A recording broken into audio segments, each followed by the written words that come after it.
Ari Aster had a description for his 2019 film Midsommar, which I happened across one night when I was surfing the web for Bronze Age Swedish solstice traditions, as I usually do when Pornhub slow. Ari postulated that Midsommar is the ultimate breakup movie. This film as both an adult fairy tale and a bad breakup movie. Yeah. Upon reading this, I felt warm inside, having had my prior intuition confirmed. Midsommar is in fact a movie about a relationship that goes a little sour. I mean, goddamn. Everyone in it looks like the aftermath of a Surstrumish feast. But after a night of sour Swedish fish, I had time to reflect. Breakups on the surface, much like these fish are now on the surface, because I pulled them forcefully out of the water with my bare, naked hands. The real point is evident in our main character Dani, and how she confronts death and loss. Midsommar asks you to engage with it on a level that most horror films shy away from. Instead of being scary, the film is truly horrifying, in the same vein as Hereditary, which was Ari Aster's previous movie. Midsommar is nearly a 2.5-hour anxiety endurance test. The experience of watching any Ari movie can be summed up in the words grueling. Ari asks you to come on a journey with him into a world that's a distorted mirror of our own, and one that is separated by a thin membrane from what we're comfortable with. Although the tone of the film is quite different, thematically it's dealing with a lot of the same ideas that Hereditary dealt with. Death within the context of the family unit. Similarly, Midsommar deals with death in the context of a dysfunctional relationship. The film uses physical change in location from Provo, Utah to central Sweden to mimic the mental change that our main character Dani is experiencing. Even before the initial tragedy sets the movie into motion, we see that she, struggling constantly with her past, is fairly free about popping a pill or two to calm down. It's something people like you and me can relate to. The kind of horror that's real, that we typically associate with some sort of PTSD in our culture.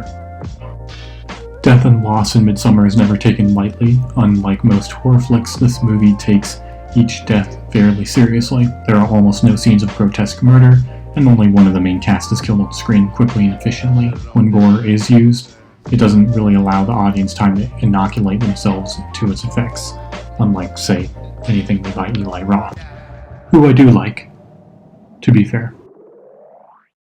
Each death is still uncomfortable to watch, and like to Hereditary, Aster's not afraid to hang on a shot that most other directors would cut away from.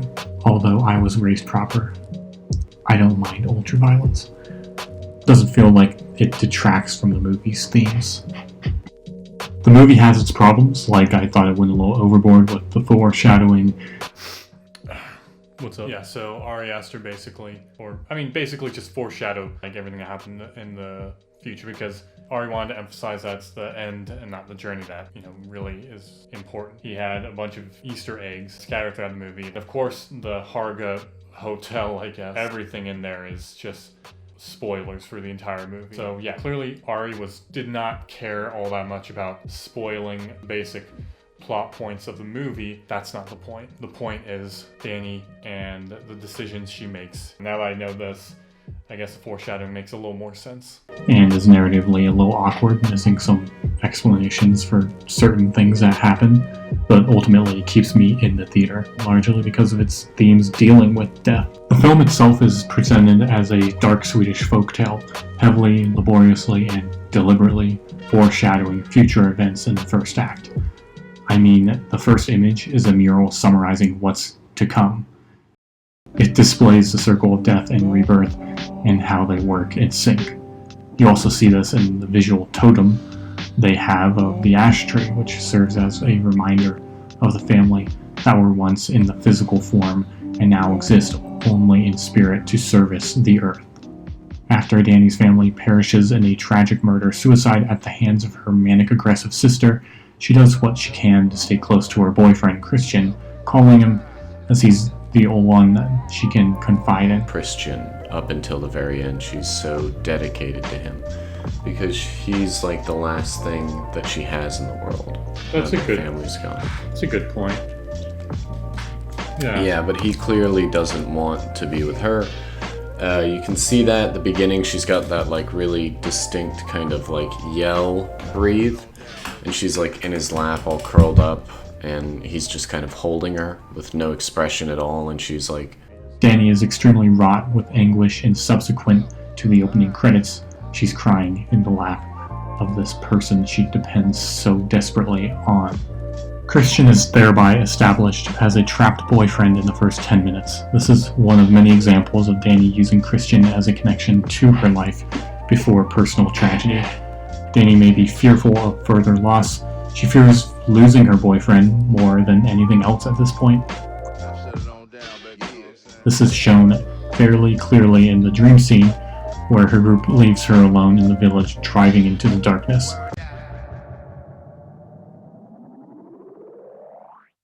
In The Body Keeps the Score, Brain, Mind, and Body in the Healing of Trauma, psychologist Bessel A. van der Kolk writes that traumatized people chronically feel unsafe inside their bodies. The past is alive in the form of a gnawing interior discomfort. Their bodies are constantly bombarded by visceral warning signs, and in an attempt to control these processes, they often become expert at ignoring their gut feelings and in a numbing awareness of what is played out inside. Near the end of the first act, Dani's codependent relationship brings her to a party with Christian and his friends, wherein she hears about their Helsingland trip. Now, Christian clearly cares for Dani, but he's doing it almost out of obligation. The norms of society dictate it to him. The argument could be made, like, if he didn't really want to be with her, he should have stayed with her. But yeah, I was like, okay. I think anybody would find it very difficult in a moment of somebody's Right. personal tragedy like Yes. this to say, you know what, just See to put ya. the cherry on the cake, I'm out of here. Right. So as far as society dictates to us, this guy does the right thing, I but he see. is not the right guy to do the right thing, and that is his crime. He's desperate for his own autonomy to the point where he's basically, turning away from her, and he's putting up walls. Right. And that is such a common thing in any relationship. We all experience that in our relationships. Just like we experience the relationship from Dani's perspective when we have emotional needs that aren't Right. being met. He ultimately does not give Dani the attention that she needs. Instead, he seeks out his own emotional autonomy by seeking academic interests, even at the expense of his friend and cohort Josh, as we see later on. As a result of this duplicity, Christian invites Dani to Sweden with friends out of moral imperative. Thus, we fly into the main plot.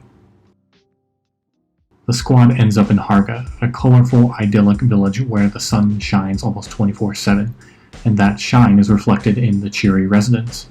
Residents who, as it becomes clearer in the runtime, have a different perspective on trauma from Dani.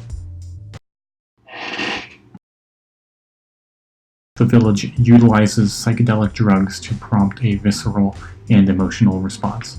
This comes at odds to emotional suppression, like with Dani's Ativan prescription, which Ari is sure to point out. Yeah, well, that's supposed to be the main theme, is we see at the beginning, he puts a lot of emphasis on Ativan and sleeping in and how we deal with death in our modern society. We take Ativan is like a Xanax type thing. It's anti-anxiety, it just makes you a zombie, right? And that turns down your emotions. It kind of dulls your emotions from the reality of the outside world, and then they go to Harang, or whatever it's called out there, the Swedish village, and they drugs take kind of make her face death. It increases your emotions tenfold, and it shows, it allows you, instead of suppressing it, it's catharsis. It's this release of energy, this yelling, and I think the ending really shows that when the village kind of freaks out because they're kind of having empathy for the people being burned. They're releasing their sadness at them being burned. Yeah. I think that's kind of the whole idea, and then Dani finding peace with her new family at the end. Yeah. Dani's initially uncomfortable with the natural methods utilized by the Hargens, but she gets accustomed. You see, Harga treats the stages of life like the 4 seasons, mimicking the way that nature changes from one season to the next, with winter being the end, permitting you to pass on to the next year. They actually take death as something of a duty to nature, a way to complete the circle of life. The first on-screen deaths are of elders who partake in a ritualistic astupa, committing their worn bodies to the earth. Over the film, Dani's comfort level is frequently challenged by the growing familiarity she has with the village. This connection causes Dani's desire to escape the gnawing interior discomfort which she feeds through reliving past horrors. In fact, she needs to leave the past behind, which brings about the visceral warning signs. She needs to drop Christian. This all comes to fruition after she's crowned the May Queen. This is where Dani gains agency. Like everyone else, Dani passively experiences this new environment acting as an outsider. It's only when she gains that crown and is officially inducted into the village where Dani adopts a new perspective on life and death. She moves from a cold, harsh winter into the halcyon summer. Dani finally has opened up to a new family. Dani might have gone mad with frustration and loneliness and found solace in those who shared her emotions. The girls who follow her similarly cry and scream like what they did at the Astupa, as though they understood what she's going through. This was heavily alluded to after Dani reacts to Christian's infidelity. Whereas Christian and Dani both never really expressed their own desires and emotions to each other. In fact, Dani for most of the film seems to be pretty apologetic to Christian for what seems like no reason. Even in situations where she's clearly in the right. And of course, Christian never really gains all that much agency. They passively latch on to one another. Dani's not done yet, however. Like Dani, Christian gives in to his emotional autonomy. Unlike Dani, however, Christian changes for the worse and bangs the red-haired chick. The actress who played Dani, Florence Pugh, said that when shooting the final bonfire scene, she couldn't stand someone like Dani, especially when she had seen so much death already, would decide to kill someone like Christian, regardless of their actions. Instead, Florence imagines that Dani is looking at a big fireworks show of sorts, and smiles in an authentic, unfeigned smile, like a kid.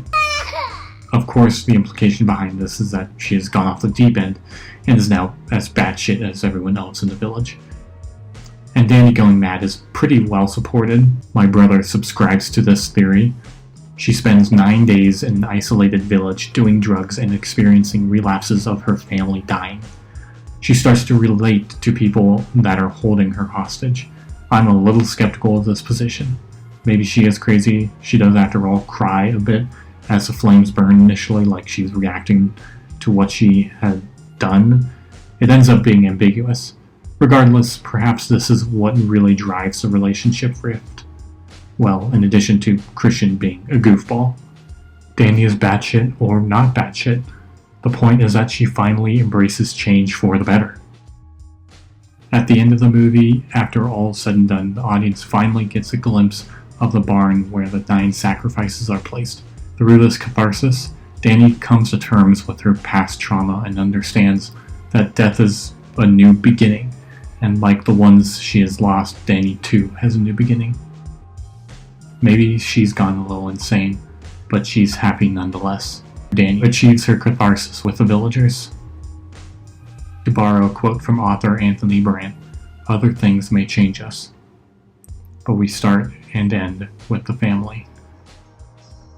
And I suppose that's what happens with Dani and the sacrifices like Ingmar in the end. They're close to their family, even in death.